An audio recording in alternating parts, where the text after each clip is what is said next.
talk about this one. Like I said, I had texted you right when I got done watching it, and I was like, okay, I can kind of see why you said this was one of your favorites. It took a little while to like kind of get going. I was like, okay, and then I was like, all right, and then it just kind of steamrolled from there. So, like you said, this was like one of your favorites. So, like, what was it about this particular episode that really like stood out for you? Okay, so keep in mind that my favorites are usually based upon the ones that I remembered from when I was a kid. Okay. And I've been trying to soul search on that one, and I came to the conclusion that it's probably because it had something wild that really stood out. Like, for example, the wizard with the snakes coming out of his face. I always love Mindok, the Mind Menace is amazing because it is just like wild like that. And with this one, you're right. The beginning is a little slow, but this is one of the few ones where you go in and Thundarr's like, I found the wizards. And then there's like 5 of them. Yeah. And that so rarely happens. And they're like, you know what? We're not going to whoop you up. We want to bet on a death race. And you're kind of like, out of nowhere, there's no other episode like that. They're like, it's a death race. And like all the other sorcerers bring in their wild death race 2000 monster racers.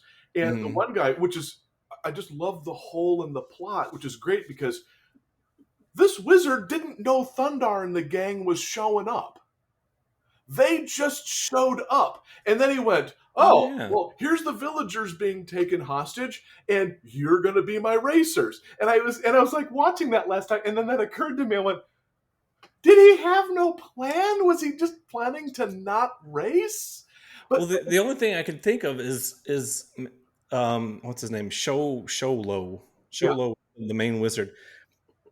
I can imagine like he maybe knew that they were coming in some way because he had that TV screen that could see everybody apparently, and he captured the villagers in Las Vegas. They're in Las Vegas to like kind of lure them to his casino palace, which I thought was also brilliant. That makes complete sense.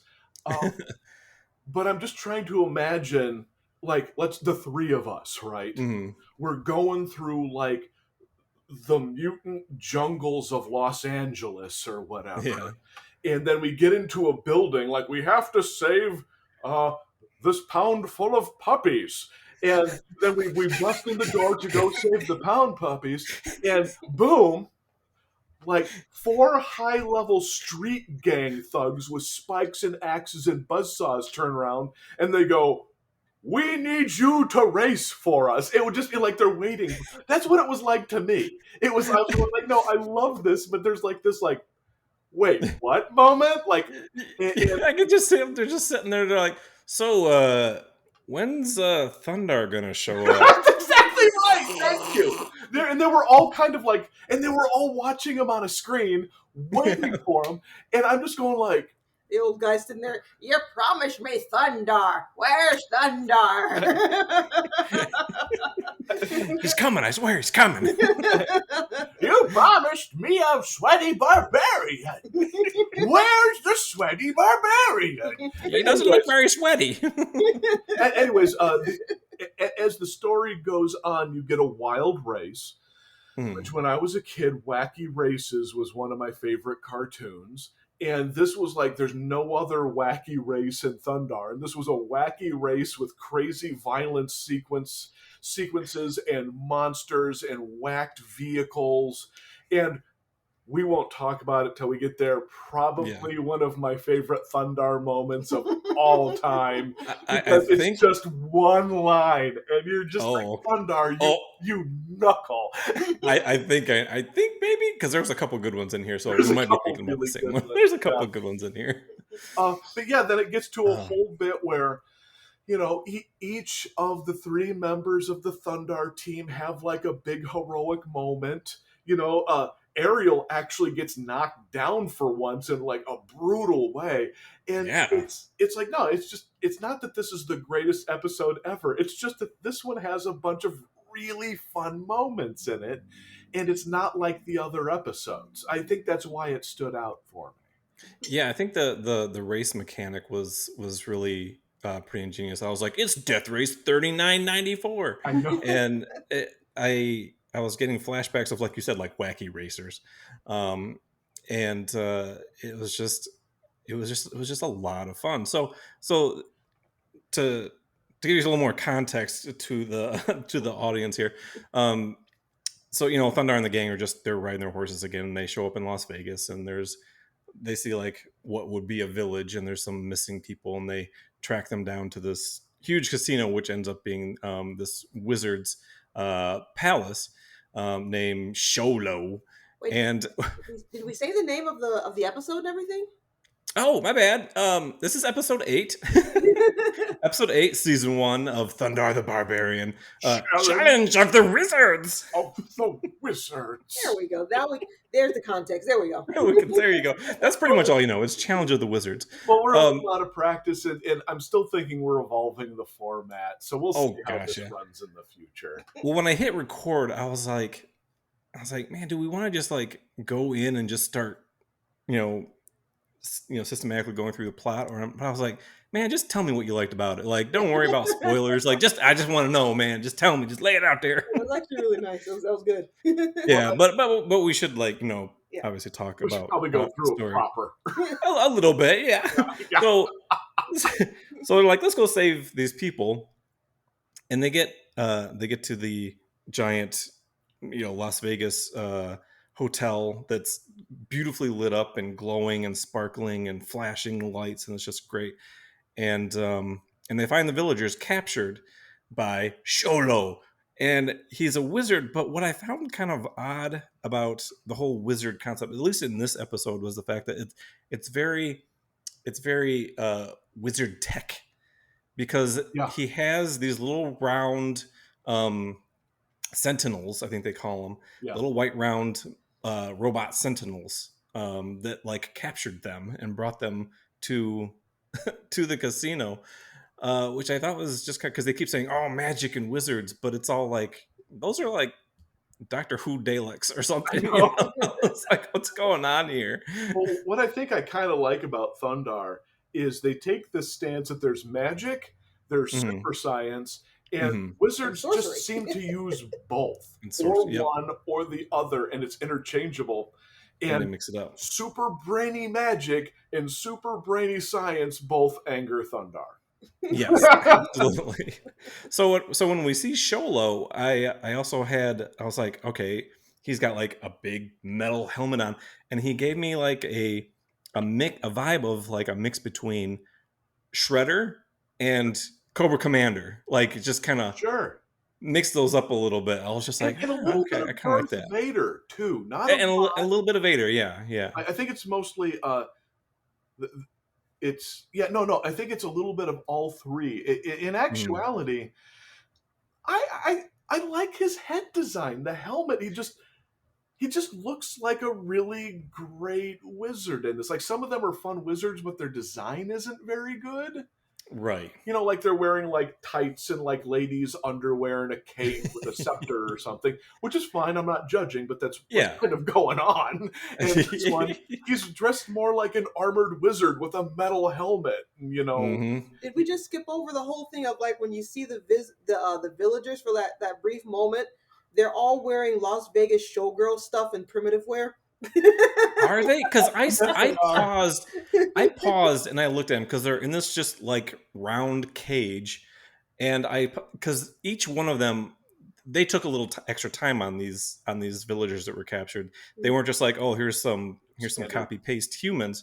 They were, they took some time in there adding in some detail. But I didn't notice the showgirl part. And one of them has a tennis racket with the net missing, hanging around his neck as a necklace. Yes. And then he's got like a bebop boy like cap off to the side. Like, this is I see it. Up bunch of villagers. Oh my gosh! Yeah. Oh, you're right. They have tassels. Yeah. Almost half of them have like tassels hanging off of like their little shoulder things and her big corset or necklaces. whatever. Oh my And god! one of them has like a super Globetrotters fro, which is amazing. Oh my gosh! That's With the giant brilliant. necklace around. With a giant golden necklace. Yeah. It's so good. Yeah. Oh wow! Yeah.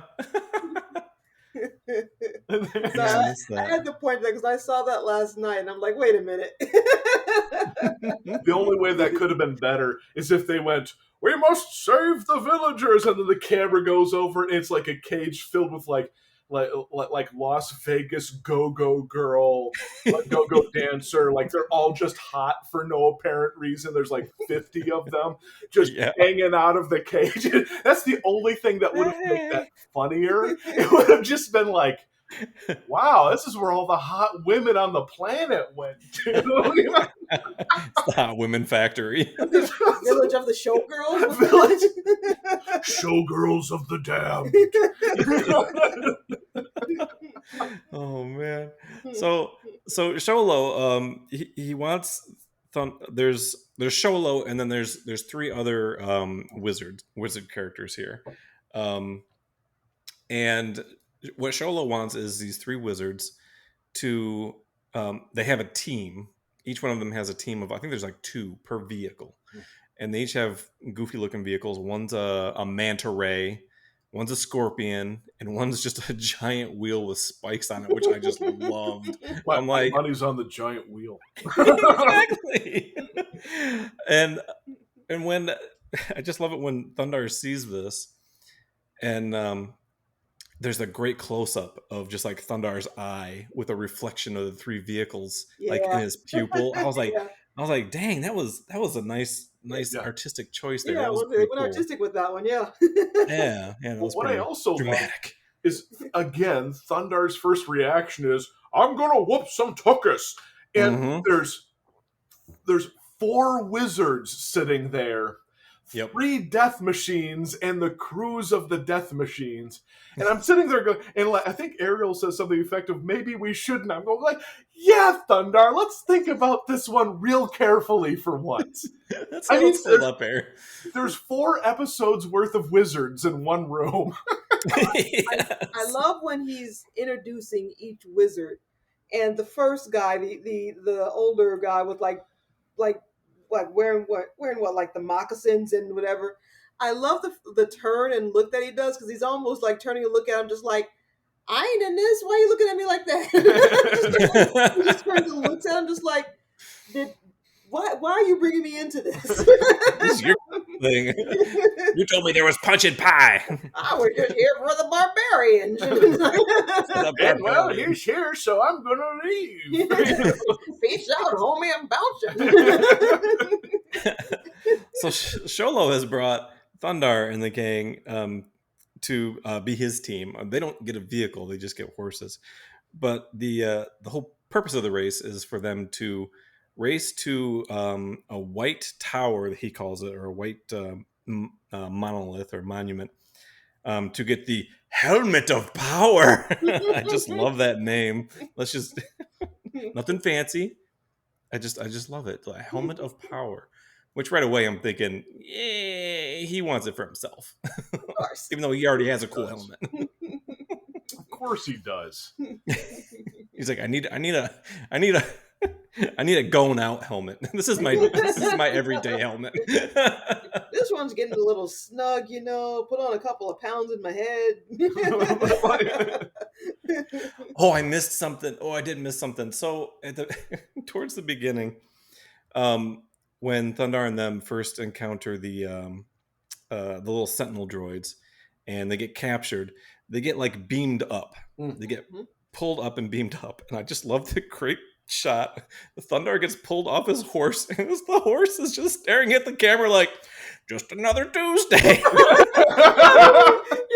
He's just like, I was just like, that horse was just like, this is my life now. he's just sitting there, because the camera or the shot just stays on the horse for just like like just a fraction of a moment or two like longer than it really needed to, and I just lost it. The horse's face. I honestly, I heard Eeyore's voice when I saw that horse. Dude was just like, "Here we go again." I just love wanted moments to like look that. at the camera, horse shrug, and go, "Last week he was a werewolf." The old like, it's a living. It's a living.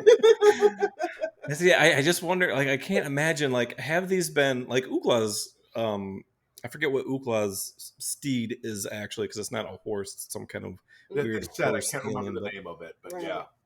But I don't, and they're all the same color still. But I just, at this point, I'm still kind of imagining that, are these the same horses? Everything that they've been through, like, they should definitely be dead by now. Like jumping off of cliffs and just them jumping from like 5,000 feet in the air and landing on the back of these horses. But they, it's 2,000 years in the future. They could be irradiated and like super strong. On the same note, at 5 minutes after every episode ends, they might drop dead, and Ariel goes, and then they just pop back up again. That's why they were just standing there staring, because they're just like, you know what? We're gonna be back anyway. Ariel's just like, not today. This is our life now. So, of course, Thundarr and them's like, we're not racing. We're not doing this weird race. Well, like, what are you talking about? He's like, we're gonna kick your butt, and then that'll be that. But of course, Sholo's like, if you don't race, I'm gonna kill the humans. No! Oh my gosh! So, of course, we have to race.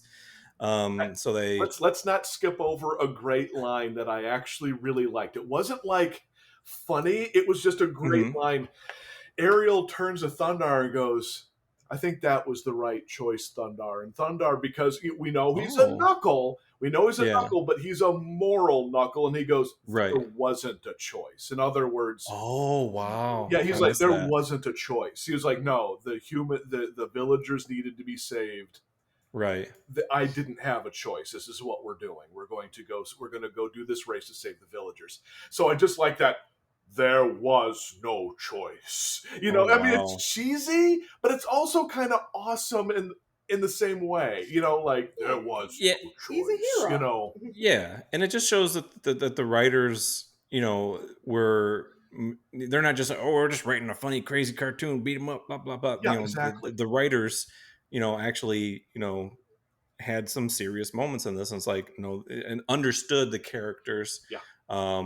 Understood, their choices that they had to make and the perils and consequences to their actions. So it's just, hats off to the writers, definitely. And I realize it's kind of that Thundarr's kind of a black and white character, and it's not a super deep kind of character moment, but for a black and white Saturday morning cartoon character, they were just like, no, that's who he is. And I just every single time that scene hits, it's not like I'm like, oh my god, I'm so excited. I'm like, oh, that's just kind of cool, Yeah. There was no choice.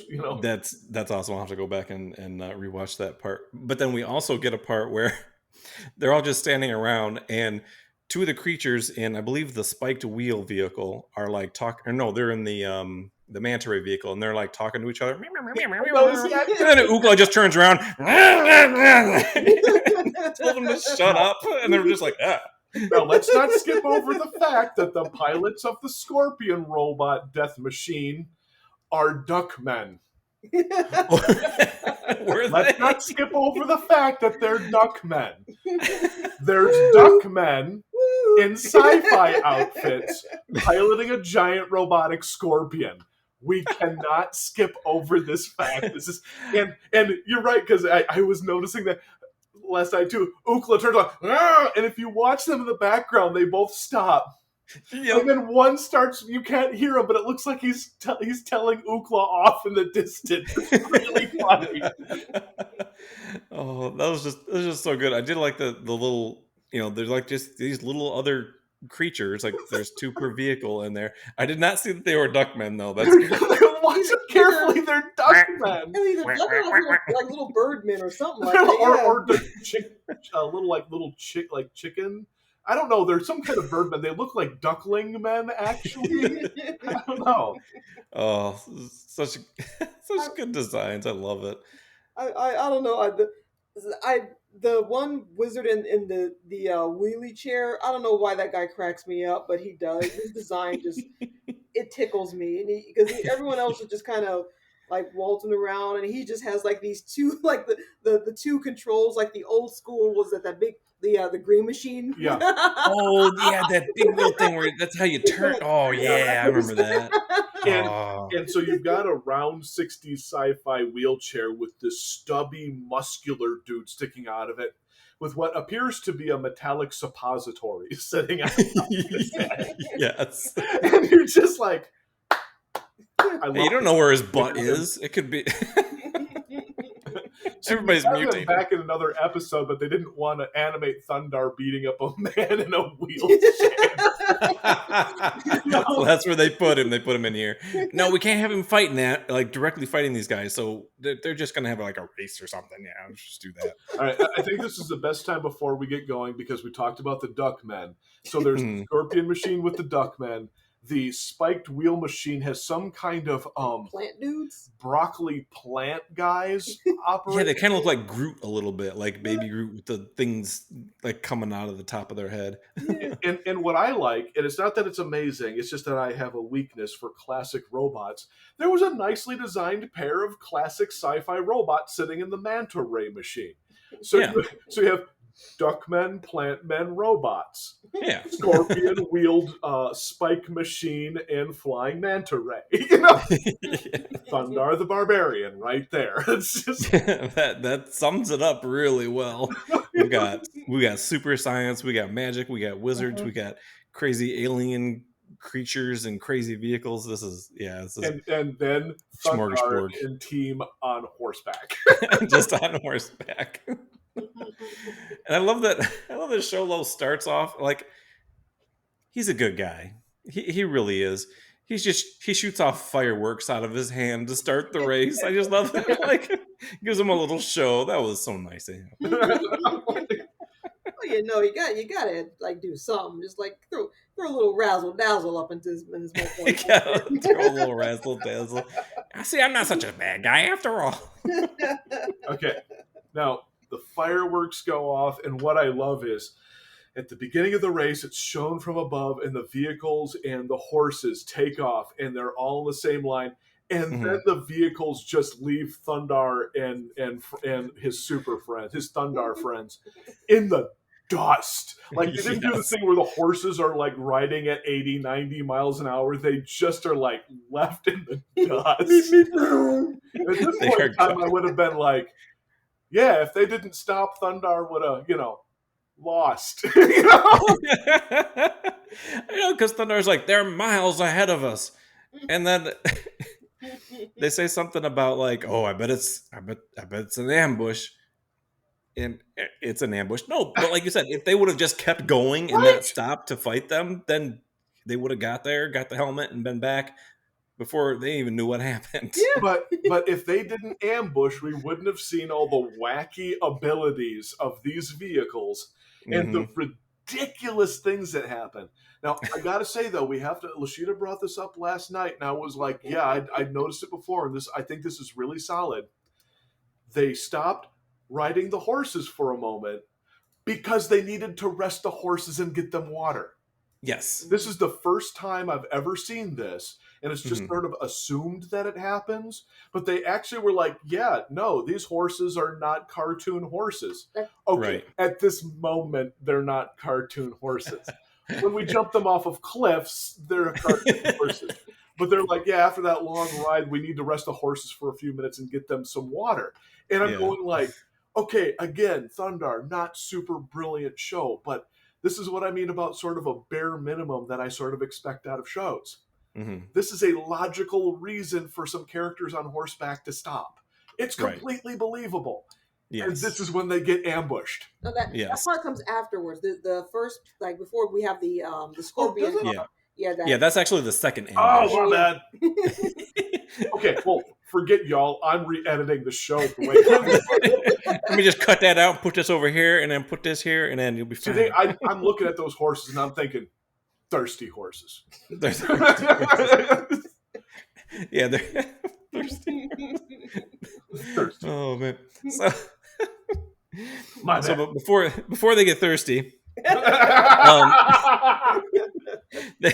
they are attacked by Scorpion. the El Scorpiono team. And it's I was a little surprised by this because when we first see the vehicles, like I didn't really get a good scope of the size. I just kind of figured these were larger vehicles. And it picks up a boulder and chucks it at them, and they're like, "Wow, hold up, horse!" And then they're like, "Oh crap, we gotta, it is an ambush. We gotta fight." And I just love that there's a part where.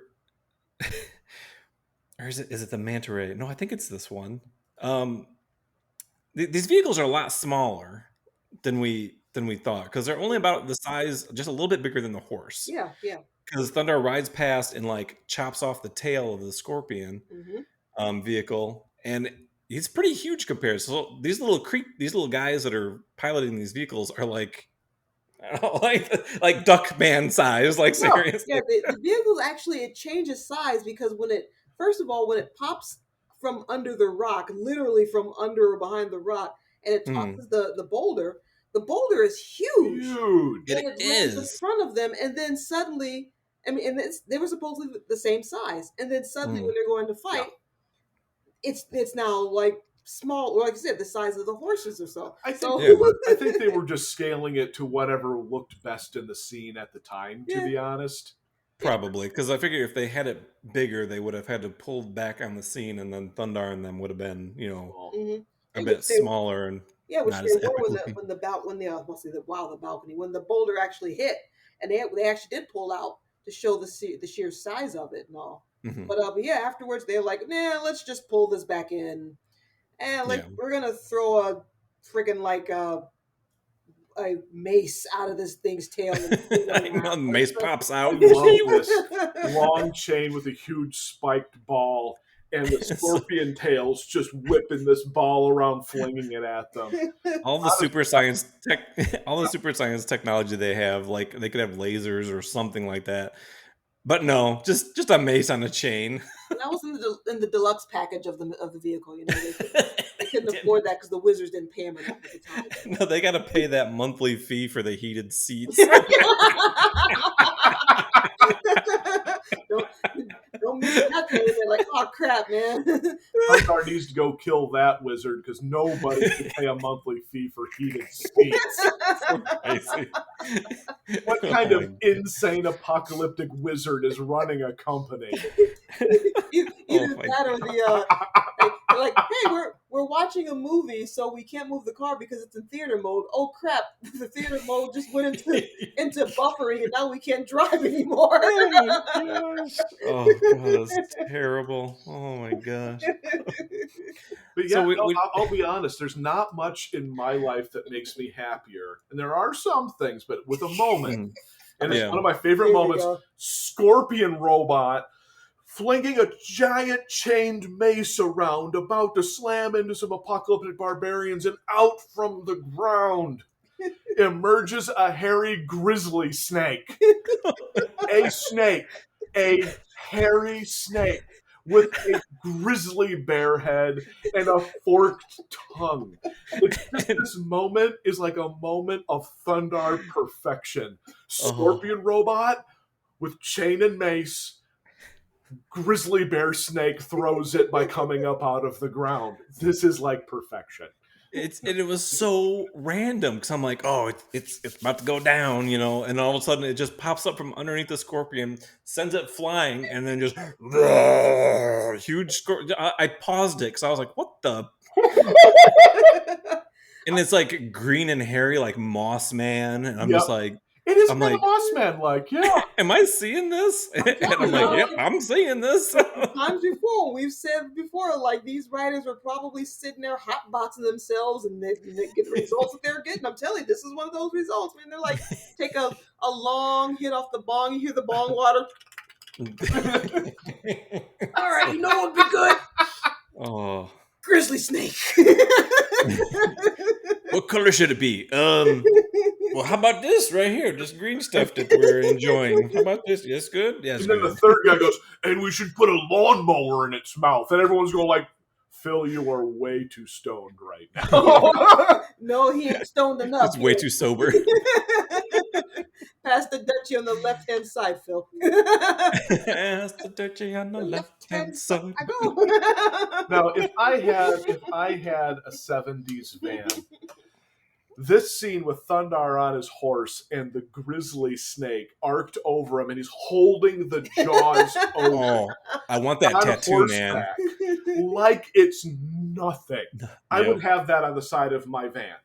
Oh, that would be awesome. Oh my gosh. People are like, what is up with your van, dude? I'm like, that is an amazing scene. And his horse is just standing there with his head down, like. And once again, the horse is like, Yep. my life.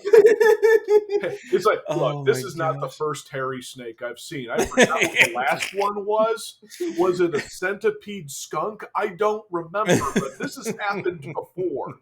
And there was something like that. There was like a hairy snake in a swamp before, and I'm like, this is poor horse. Well, I'm sure this horse has to deal with Thundarr's swampy, hairy snake every day, so it's probably nothing new to him. I wasn't going there. Sir, that was inappropriate. This podcast is rated PG-13. and then the grizzly snake wraps up Ariel on horseback, and Ukla comes in and just starts trying to beat the tar out of its tail, and it's just like flick, just flicked him like a brownie crumb or something. You know, like, Yeah. I just love, and Thundarr says too, he's like, "You will not be feasting on barbarian flesh today, monster." And then he's like, "All right, I'm gonna go eat Ariel." And he's like, "You will not be feasting on sorceress flesh either." And then he just jumps on the back of the grizzly snake's head, and it's frankly an amazing rodeo scene of Thundarr riding a grizzly snake to the side of a cliff. It's just walking it over the side. And just rolls him over the edge, which is actually great because you're like, frankly, that's one of the best ways I've seen him take a monster out.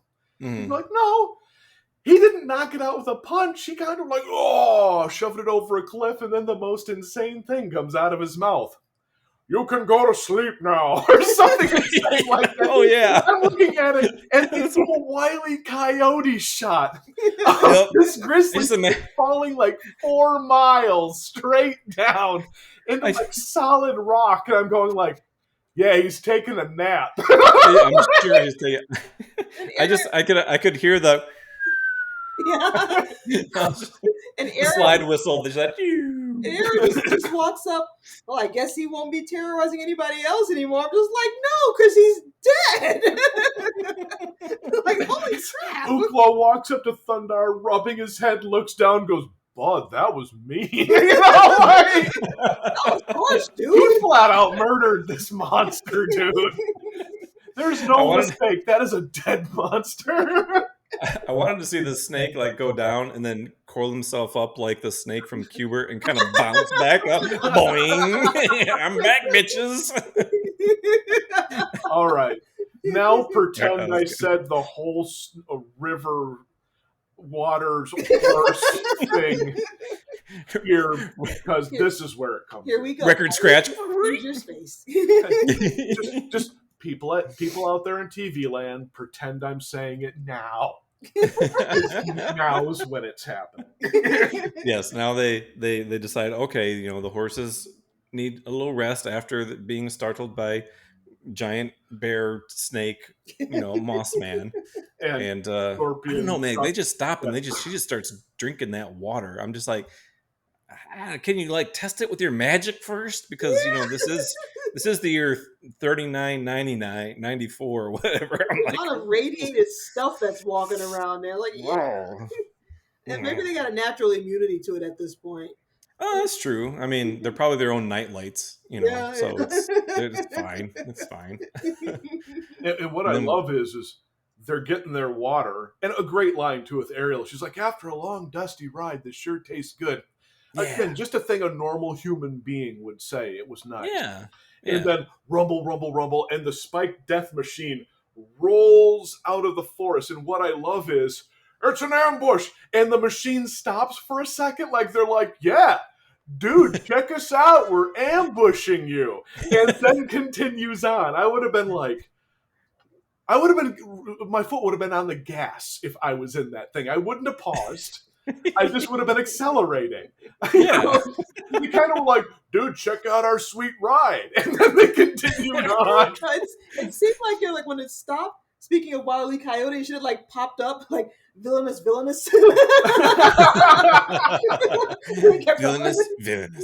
does like the Akira slide. Check it out. Yeah.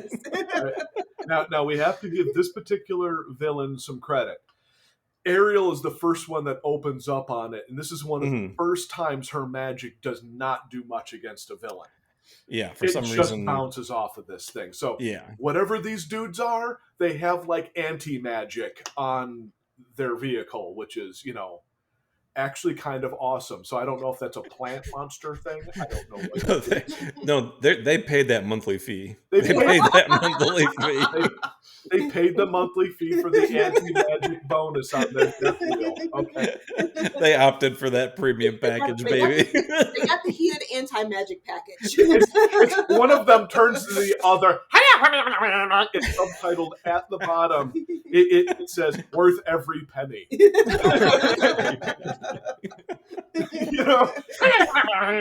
Worth every penny. Twice the radiation, but worth every penny. Oh man. Now here's the brutal thing that I wanted to bring up. And I actually like this. I don't like this because a woman gets beaten. I like this because Ariel is tough, and you actually went, ooh! Is the wheeled death machine hits a tree and rolls the tree down, and the whole tree comes down at high speed and just smashes Ariel into the ground. And I'm like, even to this day when I watch that episode, I go, oh jeez. And I'm like, I know she's a sorceress and everything, but that would have straight up killed her. That was a brutal hit. That was the horse. Yeah. Both of them would have been crushed under like 900 pounds of tree. Yes. Oh, it was just... Yeah, no, I just have to say that because this is like right before they started like making cartoons safe for the kids on Saturday morning cartoons. Right. And this shot is legitimately a tree coming down at high speed and whacking her across the back and her flying off the horse. I mean, this is ugly. I'm not saying like ugly, like blood is spraying or whatever, but it's also like, oh, jeez, kind of ugly. It's like, that had to hurt. And she just goes down, and both the guys are like, nope, and they turn right around. Like, we're out of here. Like, at the same time, they're like, a woman is down. They just turn around. Well, I thought it was weird that, like, she got smacked really hard by that. And they right away, and then, like, a couple shots later, Thundarr just, he's riding his horse. And she's just standing there, like, hey, taxi. And I was like, how did she get up from that so fast? The only way I can put this is they were brave enough to show her seriously go down, but they didn't want to have her actually like get up and be all like concussed and stuff. Yeah. So I'm trying to give them space for what they did achieve on screen. And you're right. I was watching. We were watching it last night, and I had the exact same thought. I'm like, it's magic. Yeah. It's just her magic. That's why her hair looks great all the time. It's a magic hairdo. It protects her head and neck and upper back. It's hard to come by. It's hard to come by conditioner in the future. For real, right? And with that, there were. as much as all the stuff that we saw, they did have standards and practices, so you couldn't have a consequence, or you couldn't have an action like that without a consequence. And so with that, it's like they had to reassure the kids that no, she's okay. Yeah. So having her to get up right away and be like, oh, that hurt, but I'm still moving, at least gives the kids go like, oh, she's okay. Which of course, that's afterwards a lot of the 80s kids are just like, hey, she took a hit like that, so can I, and then we had mandatory helmet laws in 10 years. Thanks, Thundarr. Thundarr, yes. All right, now we have to bring up again how great this spiked wheel death machine is. After they turned around to save the woman, and they're on their horse, and they ride by the death machine, Ookla jumps off his horse. Which I love that. I love that sequence when he like they Thundarr. He freaking hoofs it by the wheel machine. Just goes right by it. and Ookla, he goes and they show him riding on the horse, and then like that sequence of him riding and then jumping off and landing on the tree. That's actually a really good sequence. And then he like bear wrestles the tree and yanks the whole tree up out of the ground. Spins on the wheel death machine, points the tree at it, and is just like, and it's a great top shot. Like, it's really legitimately, I don't care if the animation could be better. I don't care. It's a great top shot. Like, this is something I actually think is missing from animation today, or like more extreme angles like this. Yeah. It's a great top shot of the spiked wheel death machine rolling at him, and Ookla just shoving the tree into the front of it, and the thing just grinding the tree down, and Ookla's kind of like, oh crap, like he legitimately thought this was going to work, and just jumps out of the way, and the wheel death machine keeps going. He's like, dang it, that's why I'm not the smart one in the group. To be fair though, it was a great Ookla move. It just didn't work. He was caught up in the moment, like you knocked down my girl, I'm gonna get you. Yeah, he don't like when people be messing with the aerial. Yeah, like you said, that top down shot was really nice, and that's the second one. Like, we got that first one showing the vehicles lined up ready for the race, and then we got this one too. So yeah, it's like, because almost every cartoon you see nowadays, you're always just seeing that side view, just that actually, there's horizontal. Depending on what you're watching, because there's lots of really good stuff that has really great action. Like the camera's angles are really, really crazy, and they actually do some really good stuff. Actually, a couple come to mind. The Lego Monkey King series that's been out for about a year or so. The action of that is absolutely amazing, and then done by the same people, which is Studio Trigger, who did I think like Kill la Kill and all that stuff.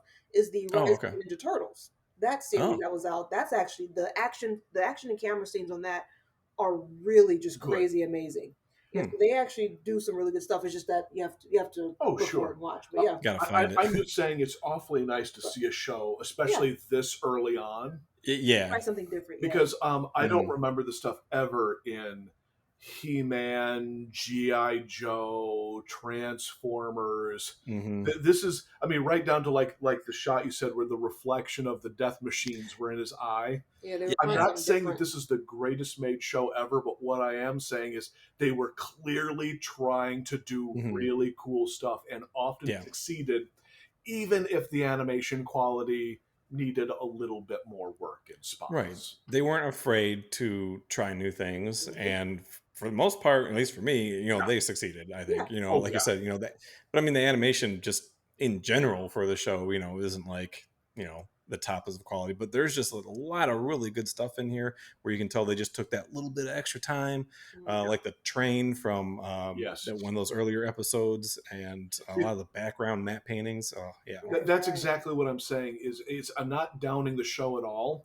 The fact that they didn't have a ton of time and money, and they were clearly trying to do what they could with what they had, and it shows. That's what I like about this show. And it's not like the finishing blow here on the next bit was all that like, oh my god, greatest thing ever. But what I did like was wheel death machine, Ookla fails, Thundarr jumps off the back of Ariel's horse, gets in front of the death machine at the last minute, sun swords a section of the wheel, just cuts it out. and then the wheeled death machine is shown from the side, and it's trying to roll, and it's hitting this blank spot in the wheel, and it just starts careening out of control. Yeah. And I'm going like, again, this isn't brilliant. I'm not going like, great control. I'm just going like, in a cheaper show, he would have hit it and it would have exploded or whatever. It took a moment to go, no, kids, look, he is. So when you're fighting a wheeled death machine in the future, you know that if you could wipe out a section of, in other words, you could see their thought process. Yeah, and knowing it's half all I'm saying is, I think that's great. I had to laugh because when he took the chunk out and it's doing a I had to laugh because I immediately had this weird flashback of one of the little ridey toys I had or a friend had as a kid that had plastic wheels and had a chunk taken out of it. And so we're trying to ride it, and this thing is just. And I literally had a flashback to that moment, and I just started laughing to myself because I physically felt what they were going through. With the oh crap, we're out of control. Right. The wheel reminded me, because it had that opening, it reminded me a little bit of the Claw. It was a remote control, or not remote control, but a battery powered truck with big wheels. Yeah. And the wheels would bump into something that it couldn't. And then claws would come out. Over. Yeah. These little plastic claws would come out and give it that extra grip to just climb over things. God, I loved it, and I loved the commercial. Oh my God. They came out with a new one just a couple of years ago, I think. And they did something great. I wish I would have had a chance to pick it up and record it and do a review of this, because it was in a box. And what you did was, I'm not sure how it worked, but you pulled a tab or something like that, and it clawed itself out of the box. Holy crap. Really? I have to find one on eBay, because I'm glad we brought this up, because now I'm remembering that was something I wanted to do. I have to go find it. I'm going to type this in my notes right now. Find the claw. I want to see that. All right. You were asking me earlier why this was one of my favorite episodes. This upcoming spot is one of my favorite Thundarr sequences of the whole series. This is, and I will not even say that it entirely makes sense. Like we can have a conversation as to what is wrong with this scene, but ultimately speaking, I don't care, because it is so good. It's just so ridiculously beautiful. It's like that thing when you're a kid and somebody goes like, "The floor's lava! Get off the floor!" And then everyone pretends the floor's okay. This is like one of those moments. Okay, they're riding. They're going through the desert. We know they're going to have a conflict with the manta ray, because it's the third machine, and they're riding and they're going into a valley. And it's actually a really cool painted valley, sort of a little bit Wile E. Coyote. And there's the manta ray, and the two robots are in there, and it holds up like a laser and shoots the sky and ignites a death storm. Yes. And the death storm rains acid and lightning. And when I was a little kid, I know for a fact that one of the things that I would pretend would be, it's a death storm. And so Ariel goes, "It's a death storm, Thundarr." And it's raining acid, as they're being rained on by acid. And I love the fact that they didn't seem to have a problem with that. Yeah. But then Thundarr gets off, and he slaps the back of his horse. Like, "The horses can make it. We need to seek refuge." And so they're like, "There's a mine over there." And so they run into the mine, right? And the horses go running off through the death storm. We're going to ignore that for a moment. To be fair, the horses probably couldn't go into the mine. Yeah. And maybe the horses couldn't run fast enough with them on it. We'll just say that's what happened. Yeah, at least they were trying to do the right thing by okay, I think this is the best option for them to get away as fast as they can. Yeah. The horses can outrun the storm, yeah. The horses can outrun the storm.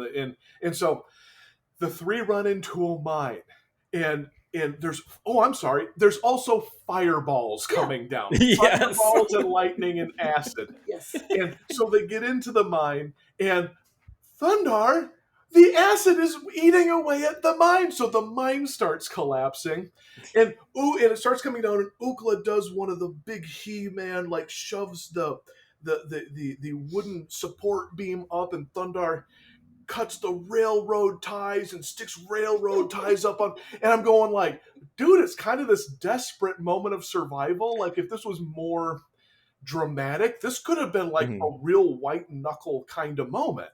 But you had to tone it down a little bit. I get that. But I love the idea. There's acid and fire and lightning outside, and the mine is collapsing, and they're improvising, keeping the mine up. And Ariel's just like, we gotta run, dude.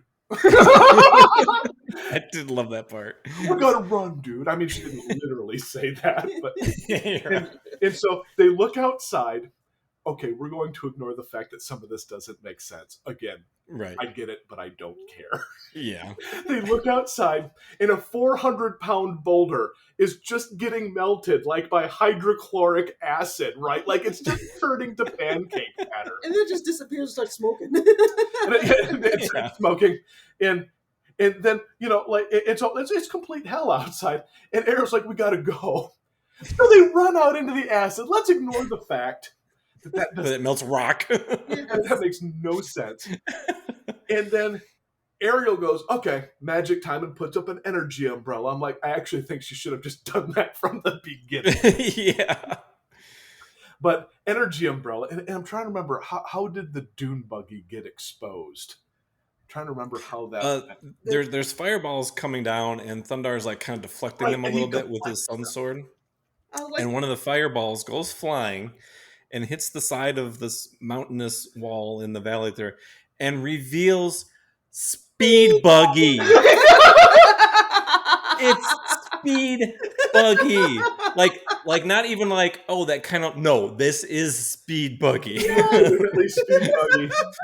So great. From the show, Speed Buggy. Now, for TV land out there, we're not saying he has the face, but everything other than the Speed Buggy, it's Speed Buggy outside the fact that it doesn't have a face. Yes. Okay, yes. 2, how in the world did Speed Buggy get into the side of the cliff? There's no logic behind this. Don't ask questions that you already got answers to. But to me, I don't care. Fireball hits the side of a cliff. Boom, Speed Buggy, and Ariel's like, yeah! I was just like he just like it reveals Speed Buggy. He's like, help me. I just imagine he was doing some sweet ass moves around like a volcano or something like that, and exploded, and he got stuck in like the lava and turned into like this rock, and then that's why he was stuck in there. Okay, he got fossilized. Now the Death Storm clears. They are horseless, but they have an ancient dune buggy. And Ariel's like, maybe I can make it work with my magic. Eric's other favorite part. And this is one of my favorite Thundarr lines of all time. Oh, good. Ukla rips the dune buggy out, sets it down. Ariel brings it back to life with her magic. Thundarr, not knowing how to drive this freaking thing, doesn't even know what it is. Immediately feels his man genetics take hold, jumps behind the wheel, puffing his chest out like he's gonna stud drive downtown. And Ariel goes, maybe I should drive, Thundarr. And he just says, no! And hits the gas, and they go screaming across the desert. I love that Uklaw's just hanging on to the roll bar, and he's like a flag just falling behind. He's like, ah! No, check it out. Remember, because didn't Speed Buggy have like one of those like the raccoon tail behind him? I think he did. He's imitating the raccoon tail. He might have. He had a flag. Yeah, there was a pole with a flag. He's imitating the flag off a Speed Buggy. Yep. But I'm not saying this because Eric's some kind of chauvinist. I'm saying this because I'm tired of over-manly crap. And what I love about Thundarr is he's this perfect symbol of like a really good guy, but is clearly that knuckle meathead guy that thinks that it's the guy's job to do all this stuff. Mm-hmm.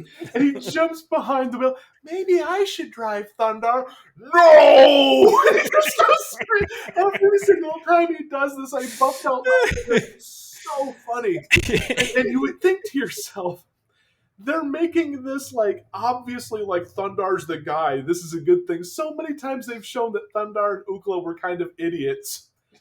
And Ariel was the only voice of reason. And I actually believe this is another scene. It's just that Ariel lost and Thundarr was already in the driver's seat. He's like, I'm not moving. The scene. No, that was another part. I was like, I just laughed so hard. I was like, what? Maybe I should drive, Thundarr. No! No! Jesus.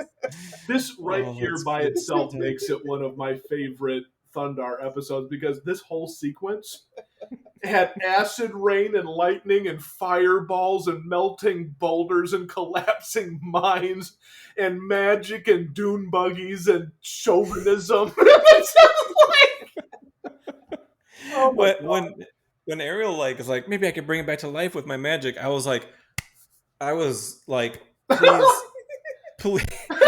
I was doing the cross thing. I was just like, oh my god, please let it actually come to life and be Speed Buggy. Like please just come to life and talk. That's all I wanted. If it actually was Speed Buggy, that would just kill me. Oh, I would have been like, you know what? I would have died. I don't need to watch anymore. I'm good. I'm done. I can't get any better than this. Oh my gosh. Oh, that's good. So Wow. So they bring Speed Buggy back to life, and Thundarr nopes out of there, and they're heading towards what was it he called it? The white White Tower, I think. The White Tower, the White Monolith, or something like that. Something. And they get there, and it's actually just like a tall remaining piece of the Hoover Dam, which I thought was kind of a cool reveal. Well, not only that, but its intro was great because they rode up to it. And they rode into a long cast shadow, and then they turn to show the shot, and it's that section of the Hoover Dam with the sun setting behind it in this long cast shadow. So you're not even fully seeing it. It's just mostly in shadow as this big looming shape. Like this is really, to me, this is really theatrical. This was a nice, solid, nice touch to it and to intro a location. Yeah. Like anybody could have been just like, yeah, just put it in there and have them ride from the side and then they show it and boom, boom, boom. No, they did the shadow and then the sun coming up behind it. Yeah, they could have been like on like the higher level where you can like drive over the top of it. It could have been like up there or something like that. But no, they were down at the bottom. What would be like, I can't remember what river that is, but they're down there. And I just imagine that would be, again, a lot of these set pieces, a lot of these scenes would just be so great to see, like in a live action movie, like what they could do with that. It'd just be really, really, really cool. You know, like I could. Thundarr is one of the few shows, and I'm not saying that there wouldn't be changes, but it's one of the few shows that I could see you legitimately doing a 3D theatrical release, a 2D theatrical release, or even a live action, highly stylized, like Speed Racer was, or whatever. But because everything in this is so often theatrical and pretty doable, like they're not doing like Looney Tunes stuff. They're doing stuff that would translate to the big screen in a multitude of ways. Okay, not with puppets, maybe, probably not. Right. Though I would like to see an Ookla puppet beat something up. I would. Just a puppet. Everything's all serious, super like high, like Netflix produced, blah blah blah, all this stuff, and then you got Ookla puppet. Ookla beating up a dude in the background. And it's not even like he's a real character off to the side and you can't see it. No, it's just like something on Thundarr's arm. Like that's Ookla. Like it's just what should we do, Ookla? Oh yeah. And Thundarr's just got a guy down, rolls the Ookla sock on. Get him, Ookla! And just starts pounding him. Beating them up. Oh my gosh. I might have to use that somewhere in the future. That's just that's so good. Oh man. So they get to the Hoover Dam, and they see the manta ray vehicle fighting the scorpion vehicle, which we thought was like out of commission, which I thought was kind of cool. I was expecting to see the spiky tire guy again, but like obviously he's got a chunk out of him, so he's out of commission for sure. But they're like up at the top of the dam, like they're like duking it out, which I thought was kind of cool. With a giant sun setting in the background. Very, very, very, very beautiful. Oh, Yeah, that is a nice shot, isn't that? Yeah. Yeah, like I'm not saying was perfectly executed, but the idea of everything happening it is still great because when people think of Saturday morning cartoons, they usually do one of two things. They're either not a cartoon person and they just sort of roll their eyes and it's a joke, or they're a Yeah. cartoon person and they overly romanticize what's happening. Yeah. My show's the best show, that kind of bull. With this one, Yeah. I see the imperfections, but what I love about it is Mhm. the idea behind it, and they were still able to execute up to a certain point. And this gigantic red orange sun in the background and blah blah. Mhm. Yeah, of course it could have been done better, but who cares? It's great. Right. The idea of it is really good. Well, you talk about like romanticizing something like that you enjoyed in when you were younger, and it's like just recently. This is just a little bit of a side note, Sure. but recently, you guys know I love DuckTales. Like Yeah. that's like been my favorite forever, and I haven't watched it in a really long time. And I was like, is it still like what I remember? And I've been like rewatching the old ones because I'm trying to catch up with the new series, because I never finished it. And I was The like, new man, I was series like, is the really original still as good as I remember? And I started watching, season 1, episode 1, and just started watching it. And did you start those with first the few miniseries? Did you start with the miniseries with the Christmas one? the Golden Sun or the That's Golden I City and stuff rewatched like that. that. I thought that was Those great. Yeah, those first 5 episodes, Yeah. and I'm watching that, and I'm like, I felt like I was 8 years old or whatever. I was just like, oh my god. I was like, this is great. I love this. I've been watching it here and there, intermixing like the new and the old, and just I'm like, this is just how. And I felt so not validated, but just like I'm like, yeah, I'm like, I'm not just blowing smoke up my own ass. This is still like so great. I still love it so much to this day. I've got this huge screen print Scrooge McDuck hanging right over the top of my office right here. nice. Yeah, yeah. It's just still so good. That's cool. It's when I did the Ducktales experience again. I love specifically to me the original Ducktales is those first 5 episodes. The rest of Hmm. DuckTales is fine. What I kind of missed out on was the first 5 episodes to me were the best Yeah, because they had like that continuing, ongoing Indiana Jones story. yeah. Donald Duck was brought in and Launchpad McQuack, and Donald Duck was a great team. Hmm. And then after that, that stuff sort of went away, and it was still a really fun show. Like I still thought it was a great show. Yeah. I just kind of when I was older, I went, God, what would have happened if they had kept the spirit of those first 5 episodes, where it was like Hmm. big quests and storylines, and Yeah. some And character development happened, and and that's what I liked with the news series, because like yeah, the first season, which I'm still not done with, there's 25 freaking episodes of that first season. They're the whole season had this great overarching story of finding the nephew's mom. And and I just think that that's just so great. and I will not spoil anything. Just know that you're in the boring part of the series. Oh. It gets when it gets rolling and stuff Mm. gets going, and you haven't seen all of the major characters yet. Mm. And it's just, man, it's if people forced me to choose, I would actually choose the new DuckTales. And Oh. I grew up on DuckTales. That was my Mm. show when I was a kid. Yeah.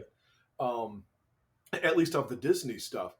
Yeah. And the new one, Mm. there's so many good moments in that. Yeah. And it all comes down to just, it's like I love the idea. It's like it's like with Thundarr. I can't go like, I think there's no way this could be better. Of course it could be better. But I think it deserves a lot more love than because a lot of people don't even know about it. Right. And I just look at it and I go, could somebody grab Thundarr, people who really love it, and make new Thundarr? And I mean, really in the spirit. Like, I don't want people to go, let's try to fix this. Let's have Thundarr be an emotional, sensitive human being. No, no, no. I'm driving. Yeah, I would love to see somebody like try to reimagine this, just like Kevin Smith has done with the new Masters of the Universe. I think that's really great, and I see that he's got another new series coming out, which I'm looking forward to. But yeah, like those, we got a little sidetracked there, but we should have a DuckTales episode someday. Or well, if anything, the show is about the love of these old shows, and yes, I don't think that absolutely we should shy away from that. So, oh no, not at all. And just knowing that, like, we loved it back then, we still love it today, and that's why we're talking about it. Oh yeah. So back to the guys. We're at the Hoover Dam. We got some crazy vehicles having a blowout. The manta ray takes out El Scorpion. Just cuts right into him and tosses him off the dam. Yeah, such a weird, just kind of like random battle, It was like, I'm like, okay, so they're fighting each other now, which kind of makes sense because they are, all three battling.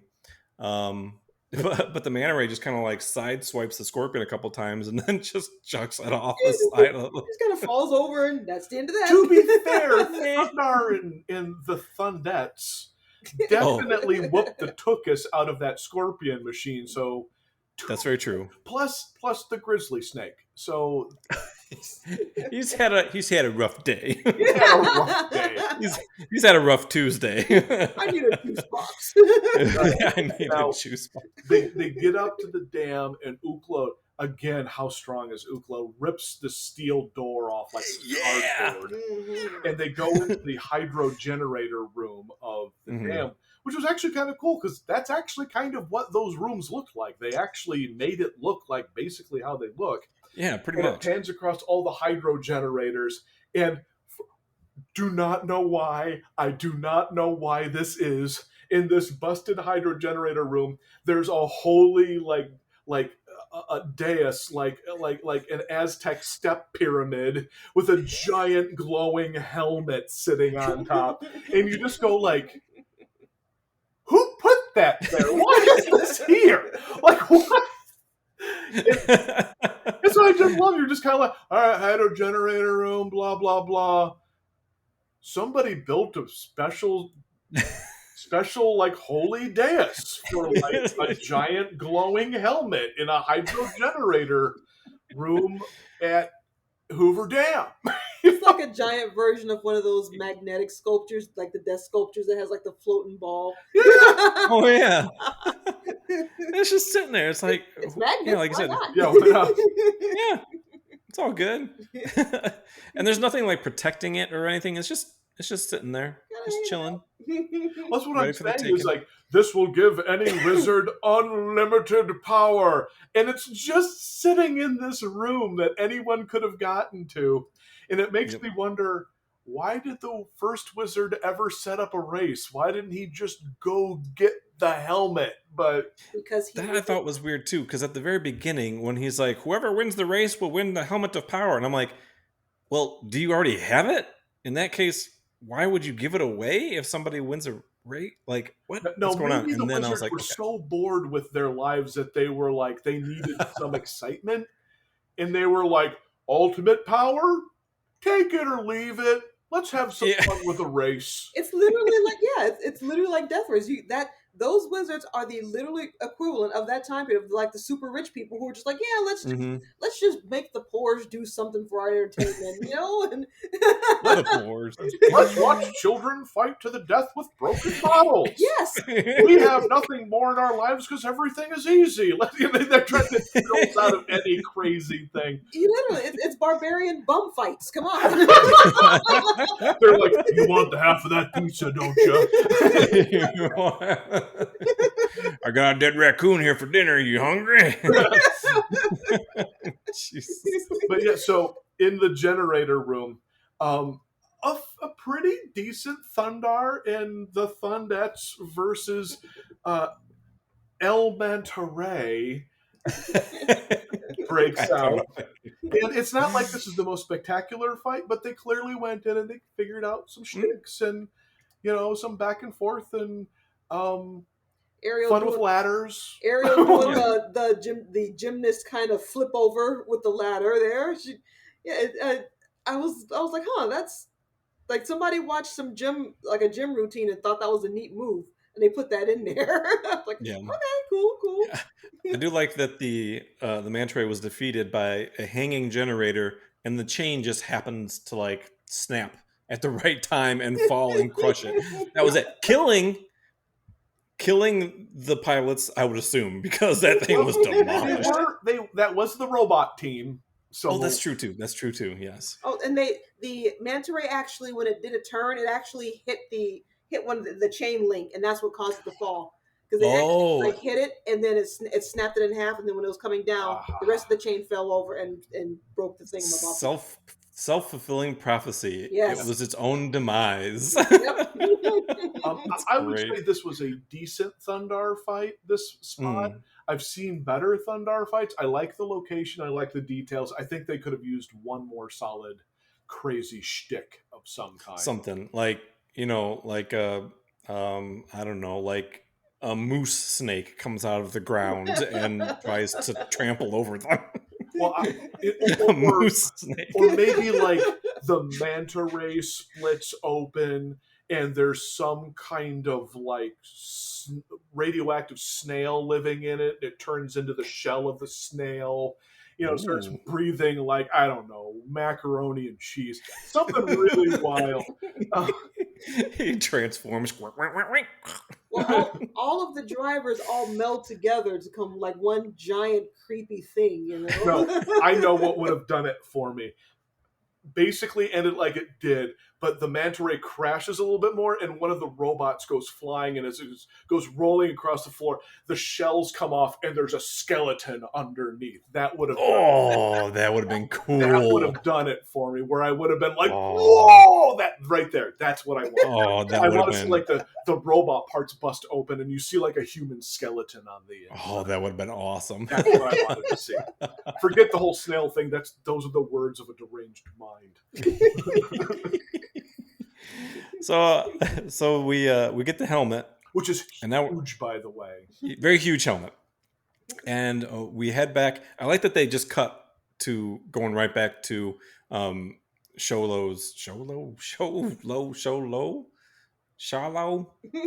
What's that guy's name again? I forgot. Shownuff. Back to Shownuff's place, and to bring him back the helmet, and of course he wants to keep it for himself. I love the hand together. Well, what I like was he's like, the other wizards are gone, and he's like, yeah, they're sore losers. They went home.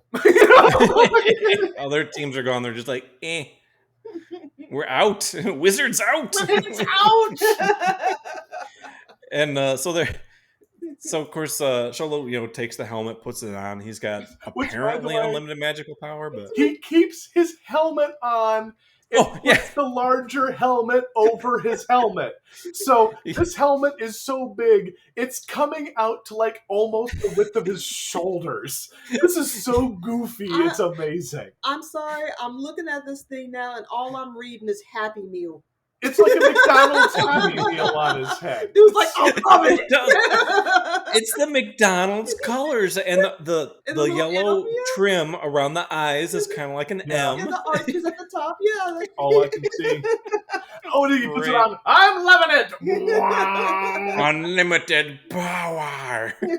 And fries. I just noticed he's got the Xbox logo on his belt. Nice. Yep. Okay. Xbox logo. Totally. And now it's worth bringing up that ultimate power pays off. He floors Bill all Gates. 3 of our heroes in about 2 seconds. Yeah, I was actually go down. Yeah, I was happy that happened because like you hype up this helmet and then he puts it down and like old Palpatine power and And just then, knocks them all out. and then he actually steps on the sun sword hilt there. I was like, oh wow, he actually Hmm. got an advantage. Like, Yep. Yep. Thundarr he gets knocked back, drops his sun sword, and then Sholo like steps on it. He's like, no. And then they are disarmed and taken away by his robotic guards while he Hmm. laughs in his Happy Meal helmet. Well, before that, for some reason, I'm not sure what is going on here. Oh, wait. I think I'm getting ahead of myself. I'm getting ahead of myself. All right. Please continue. Now that you, like you said, the Xbox logo, I'm just like, it's Bill Gates. It's Bill Gates. From this moment on, the heroes are elevated in an elevator all the way up, elevating to the roof. Really, I love it. Up. And We're going up. they're brought up on the roof where there used to be the rooftop hotel pool, which Mhm. is now filled with cages filled with tigers. Yes. The original tigers. They Oh. the original tigers. They should be white. It would have killed me if they were white Oh tigers. God. They are not. Oh. So even better, what I would have loved to see, because there's 3 cages, 2 of them are white, and then you see like 2 stage magicians in the third. No, it's 3 cages with 3 tigers. Just skeletons with like capes. Okay, Thundarr's acrobatics when he jumps off the diving board, that freaking cracked me up. Dude has some serious ab and thigh power. For Oh, real. heck yeah. Holy crap. He like Boing, puts his arms and then like goes backwards. I'm like, dude, again, How do you- somebody hit that. I got How do you jump forward and bounce back? Apparently, Yes. certain physics don't do that.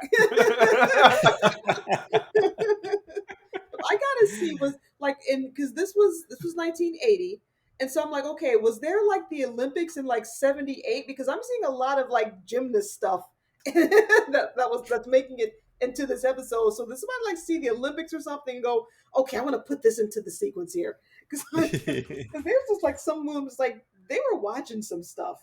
they was watching some stuff. Well, after Thundarr backflips over a flock of these robotic guardians, one of my favorite, admittedly, could have been animated a little better, but there's this shot of Ookla standing there, and there's these two robots are behind him, and they float past him, and he's like not moving, and I can only assume that if you could see close enough on his face, his eyes are going back and forth, like, almost there, and then they get past, he just grabs A little closer. boom, and crushes him, and then like pretends he didn't move. Like he's like, I didn't do that. Wasn't me. So check that off. We do get technically Ookla beating a dude with another dude. With a dude. It's true. Okay, yep, we got to get that one in there. That's true. And we also have one of the few aerial failures. She succeeded, but she didn't succeed enough. She's like, there's more coming. So she turns the elevator, which is a good move. She welds the elevator shut, going like, that should hold him. And then the elevator just explodes open and goes, oh, spoke too soon. And she's like, oh, I thought I won that scene. I'm sorry, guys. You're going to have to start taking money again. They just like, bust through that door. The look on his face He's completely shocked. There's a shot of Thundarr's Ariel's going like, oh, I paused it at the right moment. Ariel's like, oh, I spoke too soon. And Thundarr, I didn't even spot it, she just did. He's looking at her completely shocked. He's like, what? You failed? What? He's just like staring in complete disbelief. He's just like, what? Like his childlike wonder just died. You were my hero. You were my hero, Ariel. How could you fail? Like the buckling symbols that should be right above his head. So then they got to run away at this point, and I just love that. I thought he was because like, Ariel's standing like catching right in front of Thundarr. He just like picks her up and It does his, runs. Thundarr sexual, move and just, grabs her and picks her up and runs away. Ariel, I'm a stud! Grabs her and starts running. I'm a stud.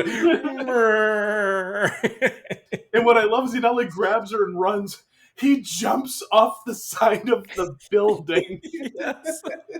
Keeping in mind, he never bothered to look. He just blindly jumped off the side of the building. All three of them did, like, well, I should say him, he grabbing Ariel, and then Oogla just follows right behind. And All right. Ariel is like in his arm looking at him like he's an idiot. Like,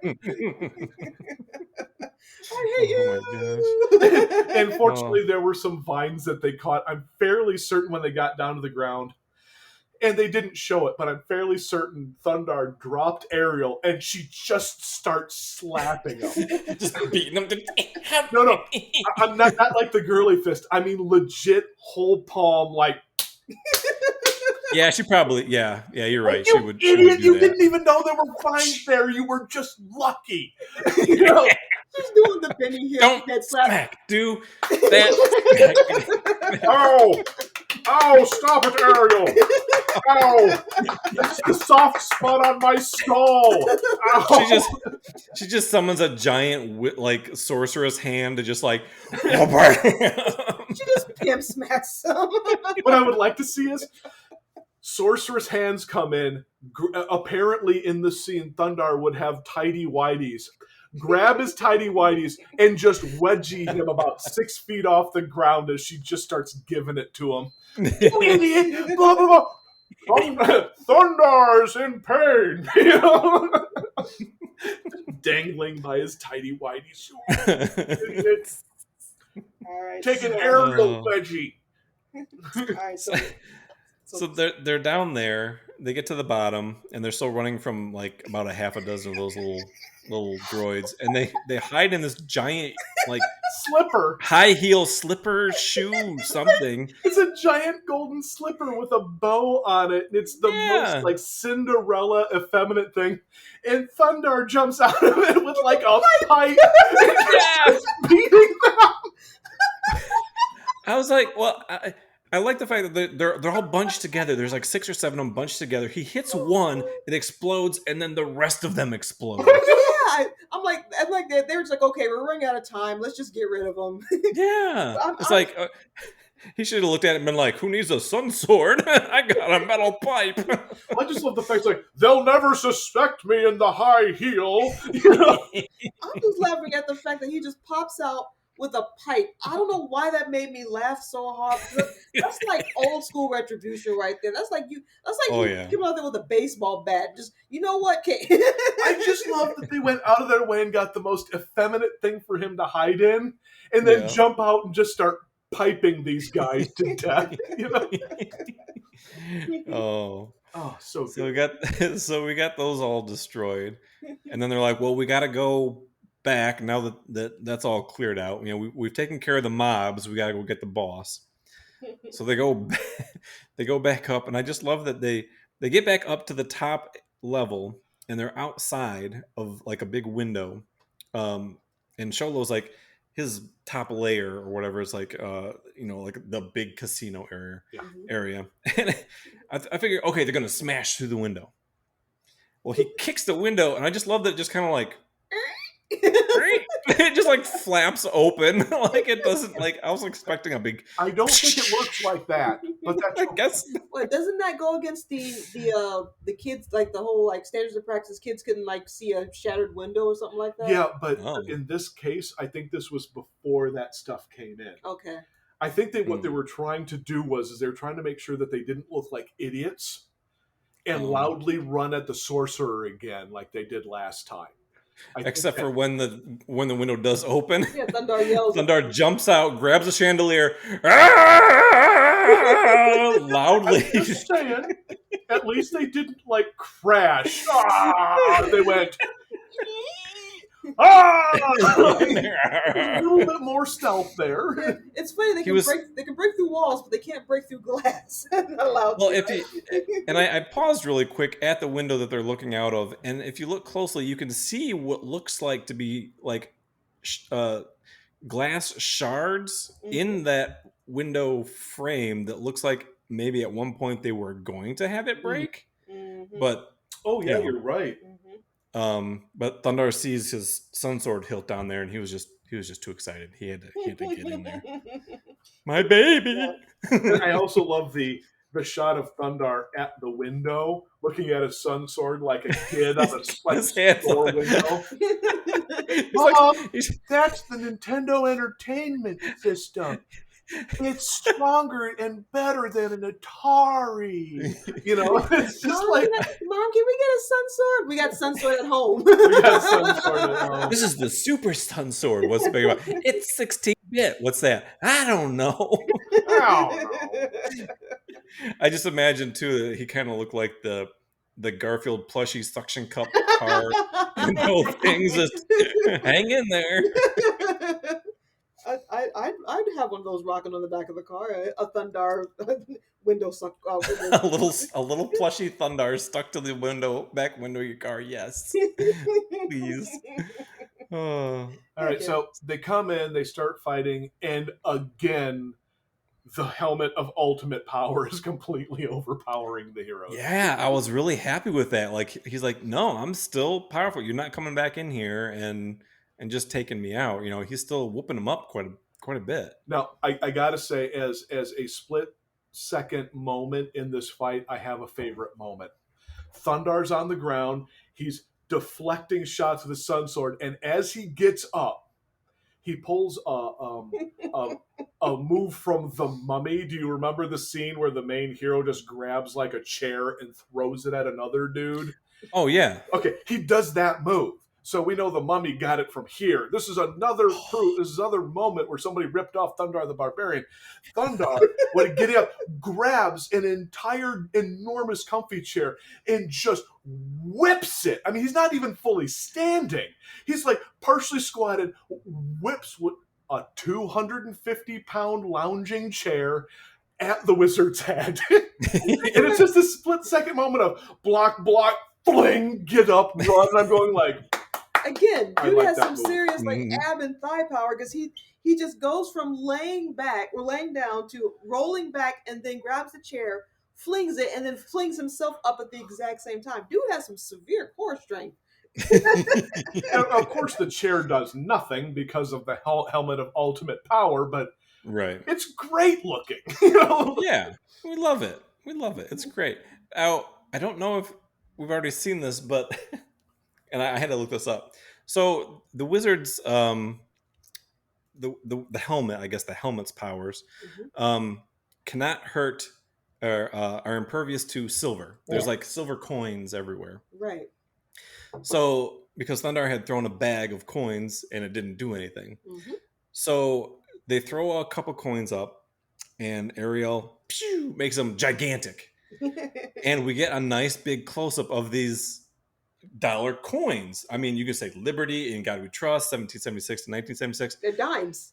You see the back there. No, it says $1 right there. $1. $1. Oh, I thought it was. It says I $1. thought So it was a dime. it shows the front and the back, and the back has the Liberty Bell and a moon, and the front has a bald guy. Now Right. I was like, who is this Lex Luthor looking? Yeah, that looks like Lex Luthor. You're right.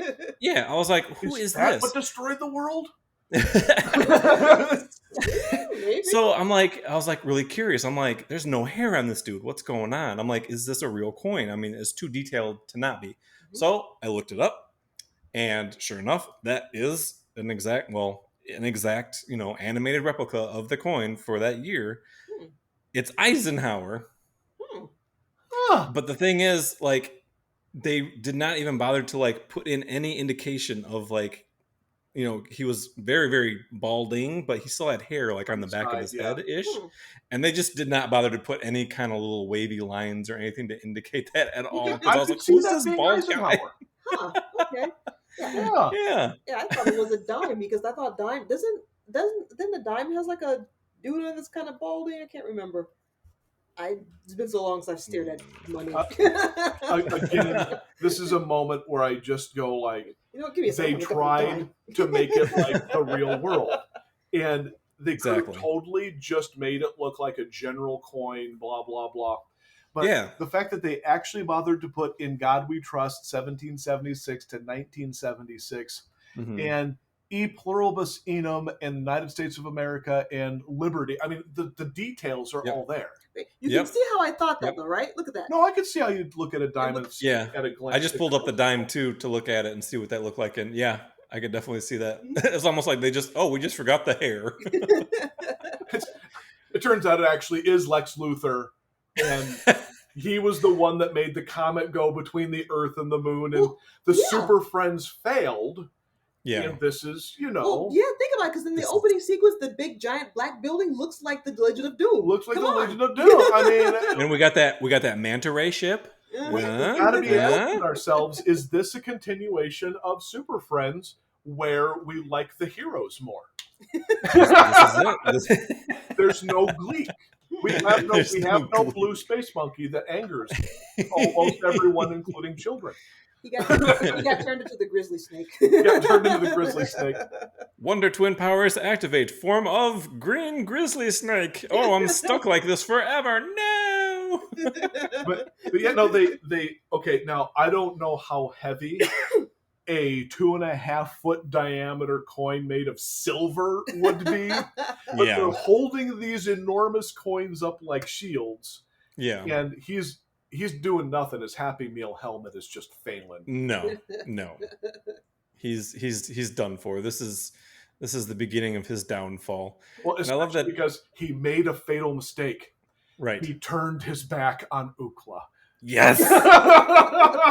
That's it. That was his really super downfall. He had him tied up with some rope, his magic rope, and Ukla just breaks free and lunges at him because he's got his back to him and just knocks him down, and the helmet goes flying off his head.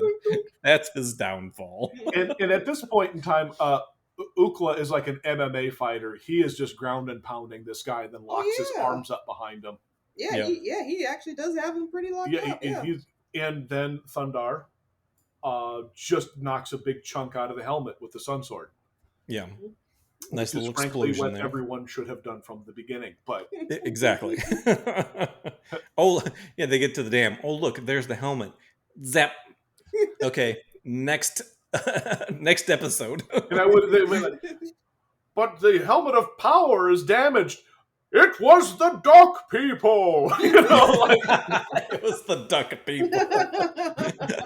They ambushed me. They ambushed me and took a bite out of the helmet. I tried to stop them. I thought they were jerks. They thought it was food. It smells like French fries. You know, It smells like French fries. They were looking for the free prize at the bottom.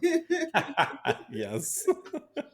So Sholo's like, he kind of just, he kind of gets Ukla off him a little bit there and goes to grab the helmet of power, and it's all damaged, and he puts it on, and they're like, no, it's damaged. And he's like, whatever. And he just Whatever. he goes to use the power, and he just explodes into a What beautiful is flash Ariel's of light. I literally love sitting it. there shaking her head, wide-eyed, going, "Don't do it!" Yeah, which in a way shows that even though this guy's a bad dude, it still shows they don't want him to die necessarily. Yeah. It's and I'll go back to Goku actually. He fights like a lot of bad guys, Right. and everybody's always like, just finish him, and he's like, now I could, but I want to give this guy a chance. Always ends up being the wrong choice, but I'm just saying that making that decision isn't always as easy as just like bad guy murder. Right. So It's I like that. It's really funny if you talk to a lot of fans about what a hero is supposed to do, and there is that weird mentality of, well, the hero is the person that kills the villain. Right. That's actually not what a hero should do. Now, Defeat, if you don't have a choice, I get it. Like, there are stories where that makes sense. But the first thought is, have you watched the Peacemaker? Yes. Okay. Yes, I have. Vigilante in Peacemaker? Yes. Yeah. Vigilante is not even 1 calorie away from being a villain. Vigilante is a villain who is thinking he's a hero. Right. and has zero problems with just murdering people. And so Yes. what, in my mind, when you got a bunch of fans going like, well, of course Superman is supposed to kill this person, you go like, no, that's what a villain does. A hero is supposed Right. to do what these guys are doing, being like, they're just trying to stop the villain. If that means they have to go that far, Right. it's an unfortunate thing. But with this, it was like Ariel was like, she knew exactly what was going to happen. She's like, no, no, Yeah. no, no, no, no, no, no. Like, they just wanted to Yeah. knock him out and, I don't know, like handcuff him to like a pole or something until he became a nice. I Right. don't know what the answer would be because this guy's a jerk. Yeah. Which is something they've done before. I can't remember what episode it was, but Yeah. they left a dude hanging, Yeah. like from, not from his neck, but like they put him on a hook and just, they're like, toodaloo, good luck. like for example, in one of the most violent series ever made, Fist of the North Star, there's actually villains that Kenshiro fights. Like there's one guy who's this giant and he's just wrecking this town and blah blah blah, and Kenshiro fights him and basically does so much damage to his arms that 95% of the muscle tissue was severed in the fight, and he left him with just enough physical strength that he could do honest labor. Oh, wow. And he goes, at this point in time, I left you with just enough physical strength that you can carry firewood, sweep floors, and earn an honest living. And if you don't, And take a leak. just tormenting will leave you to die. Yeah. And actually let the guy live, but he was like, you're not hurting people anymore. And yeah, it's brutal, but even Right. a hero in a series, which I'm fairly certain has killed thousands of people on screen. Like I want to go through, and I'm most of the way through rewatching it now. I want to get one of those little clickers and have a death count and go dead, dead, dead, dead, dead. I mean, people die in this series, and even in that series, the main character found moments where he was like, "You don't need to die."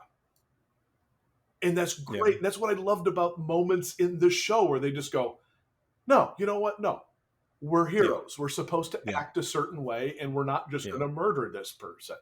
Right. And I just love that. Yeah. And we find out that, the helmet does explode, and he wasn't necessarily murdered by himself. He's in his own personal hell.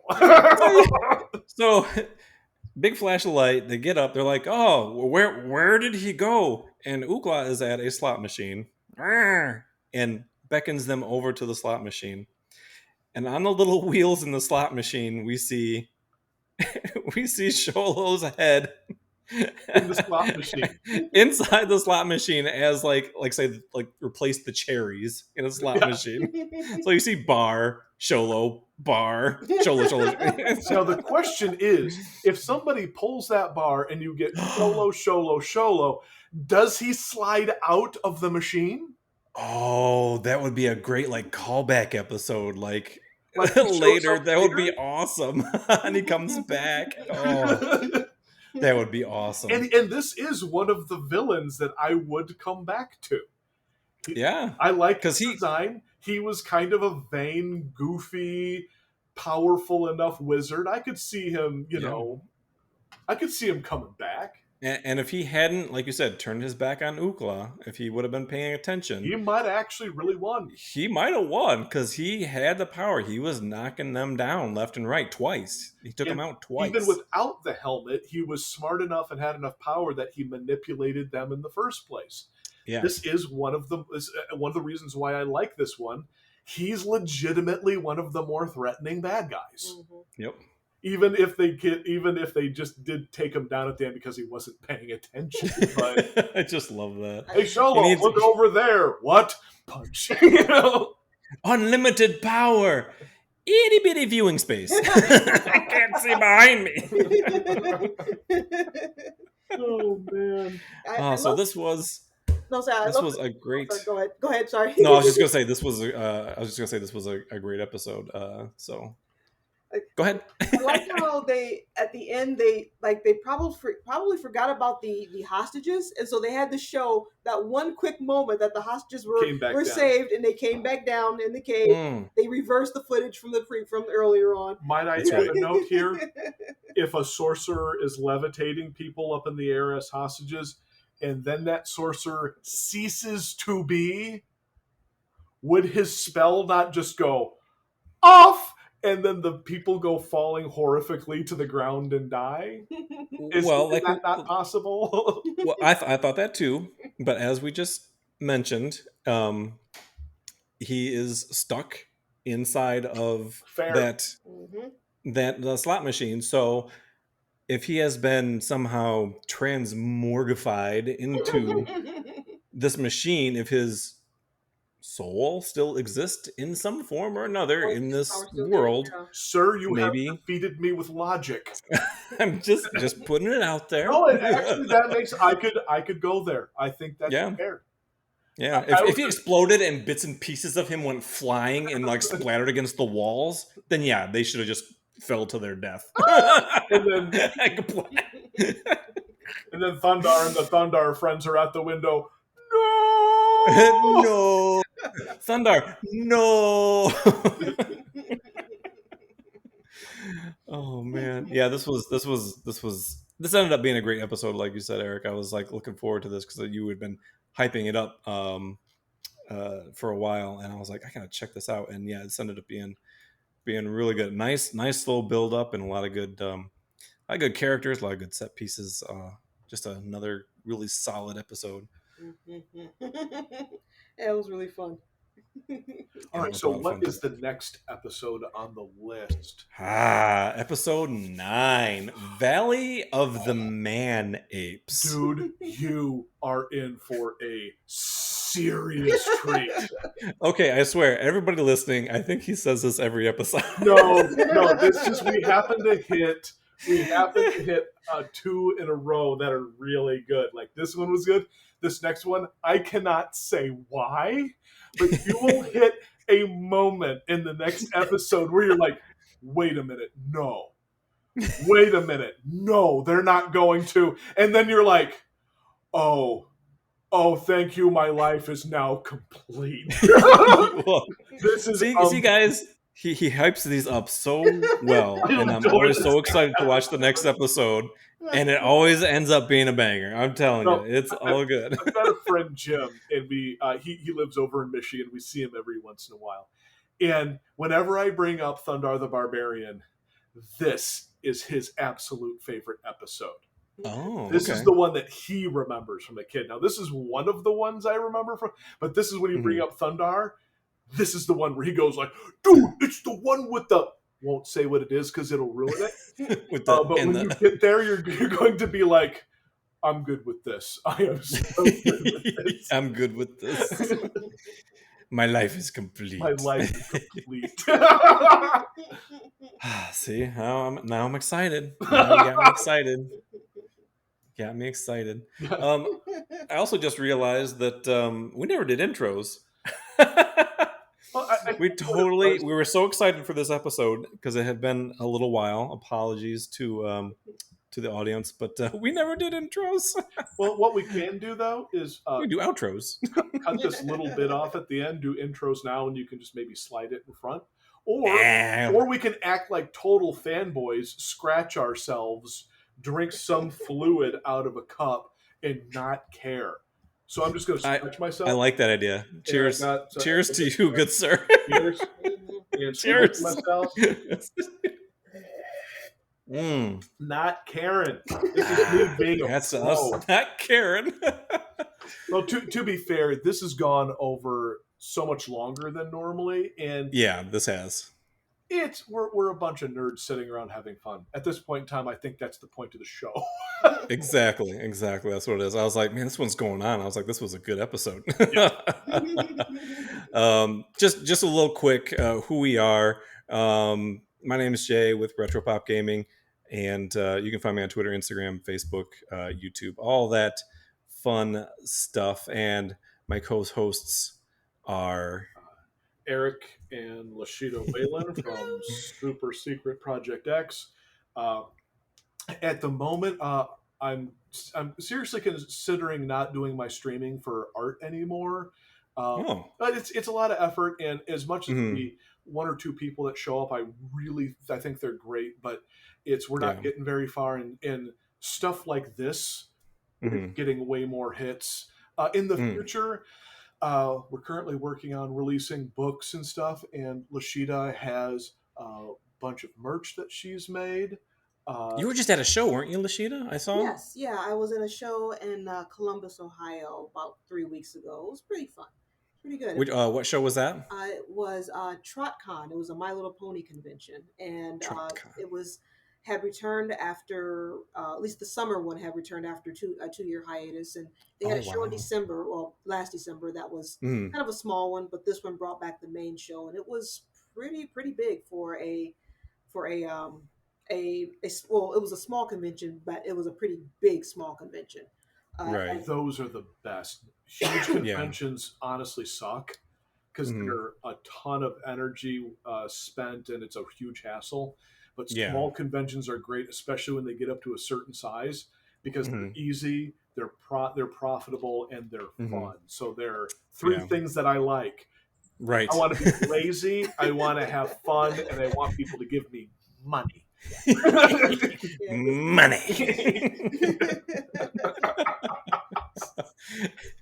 I love it. Speaking of which, when I get my books and stuff out, we're going to be doing book conventions and such, and blah blah blah. Oh, awesome!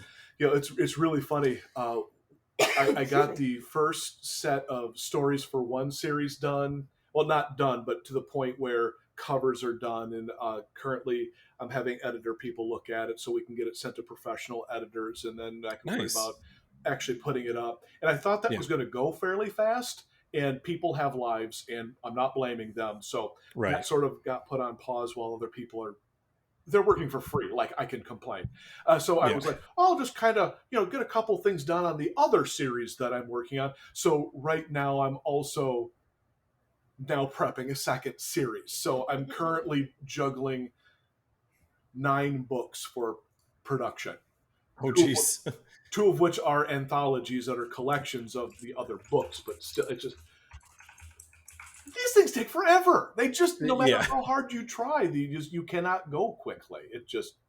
Right. You do what you can do. That's all. I mean, yeah. That's why I was like, I don't even know what to say when I just go, it sounds like that guy that goes, oh yeah, I'm making my own TV series and blah, blah, blah. It's just not out yet. That's exactly what I sound like. I'm just trying to get it out so I don't sound like that guy anymore, because I'm tired of sounding like, I've made my own Disney animated movie. You just haven't seen it. Someday. Because that's why I want to get that stuff out, so I stop sounding like a guy who's just go like, oh yeah, no, blah blah blah. I would rather get stuff out and completely fail at it than be that guy. Yeah, I'd rather go, Aric, we bought it. You suck, but at least you tried. Yes, you got it. You did it. That's what counts. Is all I care about right now. I'm trying to make the best thing I can, and as long as you're having fun doing it, that's it exactly. That's it too. So, and just a shout out, we are on Twitter. I do have a Twitter account. I don't post on there quite often, but I do post when new episodes drop, and I've got a couple extra little things on there at the Beefcast. So if you're on Twitter, go follow that for any updates we might have on the show, and for obviously when the show drops as well. But other than that, any final comments on I almost said Wizards of the Coast. Challenge of the Wizards. No, I think we worshipped this one long enough. Sounds good. All right, guys. This has been great. Hopefully next one won't take 2 months to do. Yeah, I'm going to put the next one in my calendar so we can stay on top of that. Everyone's busy. I get it. Yeah. It's all good. But we will see you guys next episode for episode 9 of Thundarr the Barbarian. Valley of the Man-Apes. Valley of the Man-Apes. We're getting into Planet of the Apes here, so I'm excited. Or whatever. I don't know what's going to happen. I just said Planet Apes because there's apes in the title. No idea. But I'm excited. All right. See you guys next time. Have a good night. Yep. See ya. Wizard out! Love it. it. Okay.